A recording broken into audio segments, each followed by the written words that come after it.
noite. Eu sou o William Galvão e começa agora o Jornal da Justiça desta sexta-feira, 28 de abril. Ministro Alexandre de Moraes dá 48 horas para que a Secretaria de Administração Penitenciária do DF avalie se Anderson Torres deve ser transferido para o hospital. A decisão do ministro ocorre após defesa apontar que fornecimento de senhas erradas se deve ao comprometimento cognitivo do ex-secretário de Segurança. Esse é um dos destaques de hoje e você acompanha também nesta edição. STF concede liberdade provisória a acampados em frente a quartéis do norte do país no dia 9 de janeiro. Mulher condenada após ter casa invadida ilegalmente por policiais é absolvida pela segunda turma do Supremo. E ainda, plenário virtual do STF começa a julgar lei municipal que proíbe o uso de fogos de artifício que causam ruídos.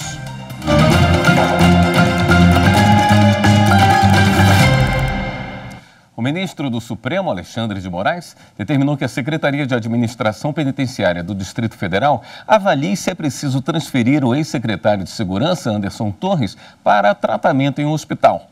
O Supremo negou hoje novos habeas corpus apresentados pela defesa do ex-secretário. Os detalhes com o repórter Renato Rosa. Os novos pedidos de liberdade foram negados pelo ministro Luiz Roberto Barroso por uma questão processual. Afirmou que não cabe habeas corpus contra a decisão monocrática de ministro do STF. Já o ministro Alexandre de Moraes, relator dos inquéritos que apuram os atos antidemocráticos, ao receber informação da Polícia Federal de que o ex-secretário Anderson Torres forneceu senhas incorretas de celular e e-mail, deu 48 horas para que os advogados dele prestassem esclarecimentos. A defesa já se manifestou, justificou que o fornecimento de senhas que se mostraram inválidas teria ocorrido em razão de comprometimento cognitivo dado ao quadro psíquico alterado de Anderson Torres. O relator considerou as alegações da defesa, formuladas hoje e também no dia 14 de abril, em relação ao quadro de saúde do preso, assim como o laudo psiquiátrico apresentado. Alexandre de Moraes determinou ao secretário de Administração Penitenciária do Distrito Federal para que informe, no prazo de 48 horas, se o Batalhão de Aviação Operacional possui as condições necessárias para garantir a saúde do custodiado, especificando as providências que já foram ou devem ser adotadas, se entende conveniente a transferência para o hospital penitenciário. O ex-secretário de Segurança do DF, Anderson Torres, está preso em Brasília desde o dia 14 de janeiro. Em outra decisão, o ministro Alexandre de Moraes concedeu liberdade provisória a acampados em frente a quartéis do norte do país no dia 9 de janeiro. A repórter Marta Ferreira tem mais informações. 12 pessoas presas em flagrante no dia 9 de janeiro em acampamentos em frente a quartéis em Rio Branco, no Acre, e em Belém, no Pará, ganharam liberdade provisória. O ministro Alexandre de Moraes, relator do inquérito que investiga os atos antidemocráticos de 8 de janeiro, entendeu que a investigação sobre a participação dessas pessoas não está relacionada com o processo no Supremo que apura os atos golpistas em Brasília. Assim, Moraes determinou que essas pessoas sejam processadas pela Justiça Federal localizada em suas cidades. Em substituição à prisão preventiva, essas pessoas vão ter que cumprir algumas medidas, entre elas, proibição de se ausentarem das comarcas e do país, entrega de passaportes, recolhimento domiciliar noturno e, nos finais de semana, uso de tornozeleira eletrônica, obrigação de apresentação em juízo, suspensão imediata de eventuais portes de arma de fogo, proibição de uso das redes sociais e de comunicação com os demais envolvidos. A segunda turma do Supremo inocentou uma mulher de São Paulo condenada a 7 anos por tráfico de drogas. Enquanto essa história, a repórter Viviane Novaes. A segunda turma do Supremo se deparou com um caso que levou injustamente para a prisão uma empregada doméstica. Em novembro de 2018, policiais militares receberam uma denúncia anônima de tráfico de drogas num terreno com 2 casas em São Paulo, capital. Em uma delas morava a empregada doméstica com o marido e os filhos. Na outra, o irmão dela. Foi onde os PMs encontraram mais de 6 quilos de cocaína, além de crack e maconha. Como só a mulher estava no local, ela foi presa em flagrante e depois condenada a 7 anos de prisão por tráfico de drogas. A defesa da empregada doméstica pediu que o STF anulasse a entrada dos policiais no imóvel e, consequentemente, absolvesse a mulher. O voto do ministro Gilmar Mendes prevaleceu no julgamento. Ele reconheceu que a invasão foi ilegal porque foi motivada por uma simples denúncia anônima. O ministro afirmou que a Constituição Federal autoriza a entrada em domicílio no caso de flagrante e não para investigar se há flagrante. Gilmar Mendes destacou: segundo os autos, a invasão decorreu de mera denúncia anônima, o que só ocorre nas residências dos mais vulneráveis socialmente. Trata-se de inegável expressão da seletividade inerente ao sistema penal. E acrescentou: atitudes preconceituosas, discriminatórias e a violação de diversos direitos fundamentais, a começar pela dignidade da pessoa humana, são temas enfrentados e discutidos por esta Corte, como ocorre no caso destes autos. O julgamento na segunda turma do Supremo dividiu a opinião dos ministros. Deu empate, mas a decisão foi favorável à empregada doméstica, como prevê o regimento interno da Corte em caso de habeas corpus.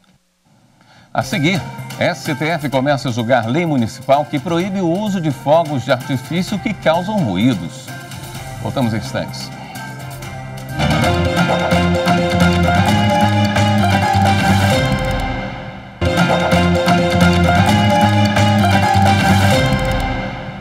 O ministro Edson Fachin, do Supremo, suspendeu liminarmente a decisão do Tribunal de Justiça da Paraíba, que havia determinado a retirada do ar de documentário sobre a Operação Calvário, que investiga supostos desvios na saúde e educação do Estado. A ordem para a remoção do conteúdo foi determinada após o desembargador Ricardo Vital, do TJ da Paraíba, que é relator de ações da operação, apontar que o documentário induz o telespectador a achar que ele teria cometido abuso de autoridade na condução do cargo. Mas os jornalistas responsáveis pela obra recorreram ao STF, alegando que o conteúdo trata de forma crítica a operação e que a remoção configura censura. Ao acolher o argumento, o ministro Edson Fachin ressaltou que o STF reconheceu a importância da liberdade de imprensa para a democracia brasileira e ainda que a jurisprudência da Corte tenha admitido que se suspenda a eficácia ou até mesmo a cassação definitiva de decisões que determinem a não veiculação de determinados temas em matérias jornalísticas. Uma lei municipal que proíbe o lançamento de fogos de artifício barulhentos está em julgamento no plenário virtual. O relator do caso é o ministro Luiz Fux. Marta Ferreira. Não dá para negar que os fogos de artifício são encantadores e comuns em festas e comemorações. Mas há anos também se sabe que eles são responsáveis diretos por danos à saúde. Por isso, em vários lugares, a prática de soltar fogos barulhentos é proibida. Uma dessas cidades é Itapetininga, em São Paulo. Desde 2017, uma lei local proíbe a soltura na zona urbana municipal de fogos de artifício que produzam estampido. Essa norma está sendo questionada no Supremo Tribunal Federal. Isso porque o Procurador-Geral de Justiça do Estado de São Paulo entrou com um recurso questionando o acórdão do Tribunal de Justiça paulista, que declarou a validade dessa lei de Itapetininga. O argumento do autor do recurso é que a total proibição do uso de fogos de artifício em toda a extensão municipal é medida desproporcional ao fim a que se destina. A matéria tem repercussão geral reconhecida e servirá de parâmetro para outros processos semelhantes em julgamento. O caso está em análise no plenário virtual da Corte. O relator é o ministro Luiz Fux, que negou o pedido feito no recurso. Ele ressaltou que a proibição não prejudica a atividade econômica, porque só restringe os fogos barulhentos. O relator afirma que o órgão legislador municipal privilegiou o princípio da proteção à saúde e ao meio ambiente equilibrado, em regulamentação da máxima fruição da liberdade jurídica dos particulares e da livre exploração de atividades econômicas. Essa restrição, porém, revela-se necessária, adequada e proporcional. Assim, Fux votou pela validade da lei municipal. O O prazo para os demais ministros apresentarem o voto termina no dia 8 de maio. A presidente do Supremo Tribunal Federal, ministra Rosa Weber, e o ministro Edson Fachin participaram da palestra O Futuro da Democracia Constitucional Brasileira, realizada pelo diretor da Escola de Direito da Fundação Getúlio Vargas, professor Oscar Vilhena Vieira. A reportagem é de Carolina Chaves. A palestra foi realizada na sala de sessões de julgamento da primeira turma do Supremo Tribunal Federal para servidores em mais uma edição do programa Hora de Atualização. O evento reúne acadêmicos, juristas e assessores para acompanhar exposições sobre temas ligados à justiça e ao direito. Na abertura, o ministro Edson Fachin lembrou que esse é um momento de reflexão e aperfeiçoamento sobre a democracia. Para o ministro, a independência dos três poderes é essencial para a garantia da democracia e justiça social. Não há democracia sem o direito de se associar. Não há democracia sem o direito de tomar parte nos assuntos públicos, de livremente se expressar, pensar e crer. Não há democracia sem eleições limpas, justas e transparentes, como, aliás, o Brasil eleitoral tem fornecido ao país. E esses direitos não existem quando a independência entre os poderes, que é um elemento central do Estado de Direito Democrático, deixa de existir. O ministro ainda lembrou as ações dos vândalos no dia 8 de janeiro, na tentativa de abalar a democracia, mas sem sucesso. Se o 8 de janeiro tornou evidente, ministra Rosa, como Vossa Excelência tem realçado com justa razão, se o 8 de janeiro tornou evidente as ações de criminosos que conspiravam contra a democracia, é porque há muito, como aliás alertei em mais de uma ocasião, os sinais de desrespeito à autoridade já vinham sendo dados, como em uma tragédia em que os personagens sabem de seu destino, mas pouco podem fazer. A presidente do STF, ministra Rosa Weber, ressaltou a importância de ampliar o debate sobre a democracia nesse momento. O eminente ministro Luiz Edson Fachin, que mais uma vez proporciona um encontro para reflexão e para o amadurecimento de ideias sobre um tema relevantíssimo como esse, que diz com a democracia. O professor Oscar Vilhena Vieira é mestre, doutor e pós-doutor em ciência política e especialista em direito constitucional, direitos humanos e desenvolvimento. Na palestra, ele falou sobre o amadurecimento da Constituição Federal e expectativa dos brasileiros na garantia de direitos. Para o professor, a Constituição conseguiu sobreviver a fortes truculências nos últimos 20 anos. A Constituição sobreviveu não só a esse período, vamos dizer, de forte turbulência de 13 a 18, como a um período muito mais grave, de 18 a 22, onde ela esteve sob ataque cotidiano, não só a Constituição, os valores da Constituição, mas as instituições que representam esses valores constitucionais com todas as suas idiosincrasias. E eu não preciso também falar sobre a gravidade desses ataques e aqueles que disputaram a ideia de que poderia haver uma outra soberania que não a soberania democrática expressa pela Constituição. A Hora de Atualização é um programa criado pelo gabinete do ministro Edson Fachin. Essa é a 25ª palestra realizada pelo programa desde a sua criação em 2015.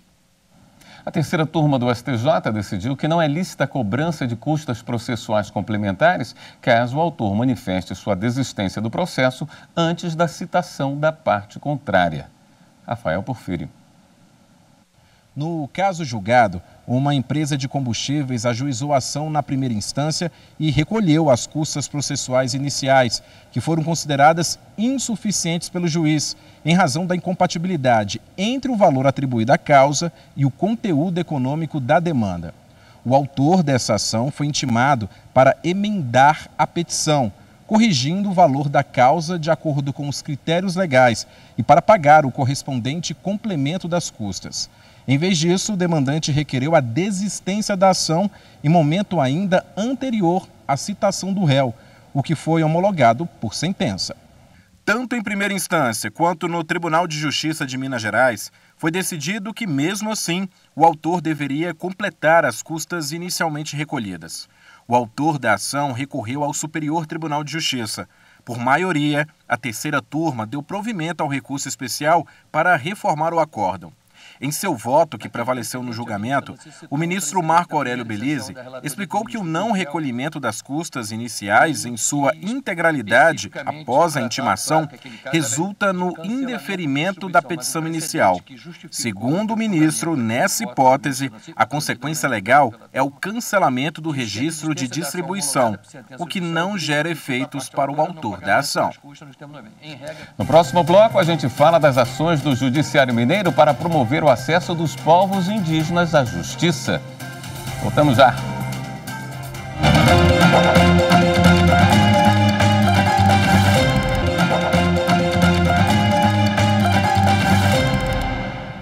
O programa Fazendo Justiça do Judiciário do Rio Grande do Sul deu início à identificação biométrica de presos que ingressam no sistema prisional do Estado.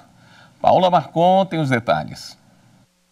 Cerca de 50% dos apenados no Rio Grande do Sul não possuem número de CPF. Atualmente, quase 4.000 pré-egressos, que são as pessoas que possuem previsão de saída em 6 meses, tanto em regime fechado como semiaberto, não têm qualquer tipo de documentação. E para mudar esta realidade, o NUGESP está realizando o cadastro biométrico de presos. E nós viemos até o Núcleo de Gestão Estratégica do Sistema Prisional para saber como que está a implementação da identificação biométrica dos presos. E estamos conversando com a Carla Fontana, que é servidora do Poder Judiciário e gestora aqui do NUGESP. Carla, nos conta então como que foi a capacitação e como está sendo a implementação do sistema biométrico aqui. A capacitação foi lá no Sejus, no prédio da antiga Ajures.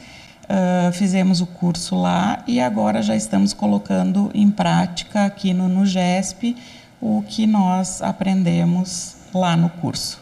Quando o apenado chega ao NUGESP, ele passa pelo módulo onde é feita a triagem e depois é encaminhado ao defensor público ou advogado. Logo em seguida, já é realizada a audiência de custódia. E se for decretada a prisão, o detento passa direto para a sala ao lado, onde é realizado o cadastro biométrico. Nós recebemos os kits biométricos fornecidos pelo CNJ e estabelecemos uma rotina que, antes ou após a audiência de custódia, dependendo da situação de cada pessoa, ela é trazida nessa sala aqui que fica ao lado da sala de audiências, onde é feito a coleta dos dados biométricos quando é necessário e as verificações do cadastro, de modo a viabilizar que essas pessoas possam obter toda a documentação civil necessária para receberem os atendimentos do Estado, aproveitarem as oportunidades que exigem a apresentação de documentação civil. O objetivo principal da identificação biométrica é possibilitar a participação do apenado em programas sociais, cursos educacionais, atividades profissionalizantes e laborais. A iniciativa busca concretizar efetivamente o propósito da reinserção social. Normalmente, a pessoa teria que procurar os serviços públicos fora do núcleo, né? Isso, às vezes, as pessoas acabam não fazendo por alguma circunstância de suas vidas, né? Então, se aproveita essa oportunidade da pessoa que ingressa no sistema prisional já ter a oportunidade de coletar esses dados, receber posteriormente as documentações que faltam ou, no mínimo, atualizar os seus cadastros, porque isso permite que ela depois procure emprego, procure assistência social, atendimento de saúde. Hoje em dia, para praticamente todos os atendimentos do Estado, é exigido no mínimo um CPF e muitas pessoas não têm essa documentação e, com isso, nós tentamos incluí-las aí em todos os programas sociais, assistenciais, para que ela possa exercer a sua cidadania com plenitude. Já as pessoas que deixam o sistema prisional em Mato Grosso contam com uma importante ferramenta de apoio à ressocialização, o escritório social. E uma unidade acaba de ser inaugurada em Sinop, norte do estado. Geis Oliveira. O coração do município de Sinop acaba de receber um importante mecanismo de ressocialização, o escritório social. A sede, com uma ampla estrutura, vai atender pessoas que deixam o sistema prisional e familiares, garantindo acesso a diversos serviços de apoio. A solenidade de instalação contou com a presença de diversas autoridades. O escritório social ele oferta o auxílio na recuperação de documentos, encaminhamento para mercado de trabalho e também promove o atendimento familiar do egresso e pré-egresso. É um momento importante para a Sinop, mas principalmente para essas famílias desses presos, onde elas vão ter estrutura também. É um trabalho feito pela Prefeitura, junto com a Justiça, para que a gente possa fazer um trabalho digno, para que essas pessoas não voltem mais para o crime. Este já é o 4º escritório social inaugurado no estado pelo Judiciário Mato-Grossense por meio do Grupo de Monitoramento e Fiscalização do Sistema Carcerário e Socioeducativo, o GMF. A expansão destes importantes equipamentos públicos promove a inclusão social. O escritório social vem preencher tudo isso, vem fazer com que, quando o preso saia de lá, ele tem todo um encaminhamento capaz de reintegrar efetivamente na sociedade. Para fazer o abraçamento dessa pessoa, 6 meses antes dela fazer a produção do regime por semiaberto e por aberto, já vai lá, já começa a trabalhar essa pessoa, saber o perfil dela, da família dela, qual que é o projeto de vida. O escritório social visa diminuir pelo menos os índices de reincidência hoje existentes no estado de Mato Grosso. O escritório social se propõe a agasalhar o preso que está deixando o presídio pelo cumprimento de sua pena, para evitar que ele volte a cometer novos crimes e volte para o sistema prisional. Em Minas Gerais, o Poder Judiciário reuniu especialistas para tratar do acesso dos povos indígenas à justiça. Quem acompanhou o evento conta pra gente o repórter Marco Aurélio Franco. O seminário discutiu o acesso dos povos indígenas à justiça. Contou com a presença do presidente do tribunal, desembargador José Arthur de Carvalho Pereira Filho, da terceira vice-presidente, Ana Paula Nanete Caixeta, de magistrados e também de lideranças indígenas. O desembargador do Tribunal de Justiça de Roraima, Eric Linhares, falou sobre a experiência da justiça itinerante daquele estado junto às comunidades indígenas. É um povo excluído e muitas vezes invisibilizado. E eles têm medo, às vezes, chegar no fórum, numa estrutura de justiça. Então a justiça tem que chegar a eles, estabelecer uma relação de confiança, ver o que eles precisam para a gente prestar o nosso serviço jurisdicional da melhor forma possível. Outros temas discutidos no seminário foram acesso à justiça na perspectiva dos indígenas e a expansão de um importante projeto Cidadania, Democracia e Justiça do Povo Machacali para outras comunidades indígenas de Minas Gerais. Nós precisamos fortalecer esse respeito à cultura, mas também o acesso aos direitos que, porventura, não estejam sendo observados nas comunidades indígenas que existem no estado de Minas Gerais. Eles têm a sua cultura, precisam ser respeitados, né? Precisamos preservar a sua individualidade, mas ao mesmo tempo precisamos acolhê-los para que eles tenham seus direitos respeitados e resguardados. O Ministério Público Federal lançou um documentário sobre os danos causados pelo garimpo ilegal à população Yanomami. Pedro Canguçu tem mais informações. Uma rotina afetada pelo garimpo ilegal nos últimos anos. Em 95, 97, a gente tinha em paz, a gente tinha caça, pesca e saúde. A omissão do Estado e a falta de políticas públicas efetivas estão entre as causas para a grave crise sanitária vivida pelos povos Yanomami. Por esse motivo, o Ministério Público Federal lançou o documentário Rastro do Garimpo, que narra o avanço do garimpo ilegal na região a partir de 2017. A gente presenciou situações em que o garimpo ilegal está ao lado dessas comunidades. O documentário conta a história da atuação do Ministério Público Federal na defesa dos povos Yanomami em Roraima. Com duração de 20 minutos, o curta-metragem foi filmado na aldeia indígena de Surucucu e aqui em Brasília em fevereiro deste ano. O lançamento faz parte das ações do Abril Indígena, uma campanha anual do MPF que tem o objetivo de dar visibilidade aos direitos e garantias dos povos indígenas, além de discutir os problemas que afetam essas populações e mobilizar a atuação em defesa dos povos originários. O curta-metragem está disponível no canal do MPF no YouTube. Esta edição do Jornal da Justiça fica por aqui. Uma boa noite para você, um excelente fim de semana.